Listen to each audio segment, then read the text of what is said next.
Hey Redhawks, welcome to the first edition of Sports Corner. I'm Philip Bartolini. And I'm Hayden Krupa. We're going to be first talking about Marist football. Last week they just lost versus Joliet Catholic. They're officially eliminated from playoff contention. And this week's their final home game versus De La Salle. What's your opinion on it? Yeah, I mean, homecoming game is always huge. Student section should be bumping, and I mean, it should be just a great time all around. I think should have a fairly smooth win here over De La Salle. Obviously, whole season defense has been electric. The offense has struggled a little bit. But I mean, especially coming off of 3 straight just heartbreaking losses, close games, I think this is a must-win for the team just to get the morale up and the morale of the school. Yeah, obviously a lot of close games this season. You know, a lot of ups and downs. There's been a lot of close matchups, but you know they haven't gone the Redhawks' way. So we're going to see hopefully a win versus De La Salle this week. Next up, we're going to be talking about Marist hockey. Puck drop was yesterday, first game. They won. What's your opinion on that? Yeah, I mean, that was a huge win for the boys on the hockey team. 5-4 overtime win over Fenwick. You gotta always love those overtime games. A lot of excitement comes with it. Hopefully more people will start to get out to the ice rink about a mile down the road, Morgan Park Sports Center. Tonight they should be dropping puck against Brother Rice, huge rivalry game. So we'll see how that turns out. I think that game should be over by the time this is aired. But yeah, I mean, Marist hockey went a long way last year, all the way to the Catholic League semifinals before getting taken down by St. Ignatius. So, I mean, lost a good senior class, but hopefully they should be able to pick it up and just keep going where they left off last year. Yeah, hopefully an exciting season for Marist hockey. And now we're going to talk about professional sports for the Chicago Bears. Obviously, rough start to the season, 0-4 now. They're going to be facing the Commanders tonight. The game will be over by the time this is aired. But obviously a lot of ups and downs for Fields, the coaching staff, a lot of controversies in the building. So what's your take on that? I mean, yeah, Fields looked absolutely amazing last week in Week 4. Obviously fell to the Broncos coming off that comeback.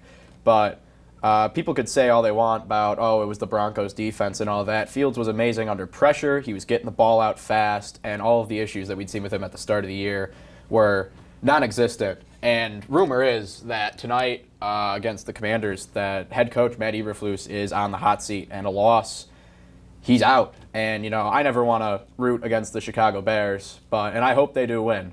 But either way, Eberflus has to be out. I mean, I don't know what your thoughts on the coaching staff is, but Eberflus and Getzy have just been a thorn in the side of the Bears all season. Yeah, it's been a rough year now. I mean, they haven't won since they faced the New England Patriots on Monday Night Football last year. It's just been many ups and downs. Fields looked good last week, which is a positive, but you can't stay head coach, especially if you've lost that many games in a row. It's just I think with the loss today, it's over for Eberflus, honestly. Absolutely. And personally, I think he should be out either way. I think the Bears really need to start looking towards the future here. I hope they could turn this season around, absolutely. But, I mean, looking towards the future, you get Eberflus out now, you get an interim head coach in. And I think over the offseason, you have to look for somebody to fill that head coaching vacancy. I mean, names like Jim Harbaugh, Eric Bieniemy, current offensive coordinator in Washington, runs an absolute incredible scheme over there with Sam Howell at quarterback. And you never know how it's going to turn out with the Bears draft picks. I mean, Justin Fields might not even be the quarterback next year. So, I mean, I think it's all just looking towards the future right now. Yeah, future.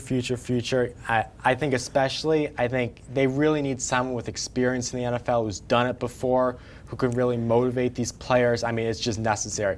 Absolutely. And I think an offensive-minded coach, too, is you can't start bringing in defensive coordinators again like they have been over and over again. You need an offensive-minded coach that can really bring out the best of your quarterback. Yeah. Well, the one positive in Chicago sports, the Chicago Blackhawks and Connor Bedard, really excited for that. Hopefully multiple championships come from that, but with our luck, it's never that way. Oh, yes, but, you know, I'd like to have a shine of optimism on the Blackhawks. Obviously, everybody remembers that incredible dynasty run that they had, and I mean, it's looking like it's starting out the same way. I mean, Bedard has looked great during this preseason. He had a great run, his first ever game during the rookie showcase. He put up a hat trick right now through, I believe, 4 games played in the preseason, potentially 3. I'm not sure. I think he got benched one of those games, just sat out. But he has 5 points, 4 assists, and a goal. And he's just looked great out there for the Hawks. Yeah, really excited for the Hawks season. Connor Bedard, all those stars on that team. Young team, hopefully upcoming team that has some success in the future. But I'm Philip. I'm Hayden. and this is the first edition of Sports Corner.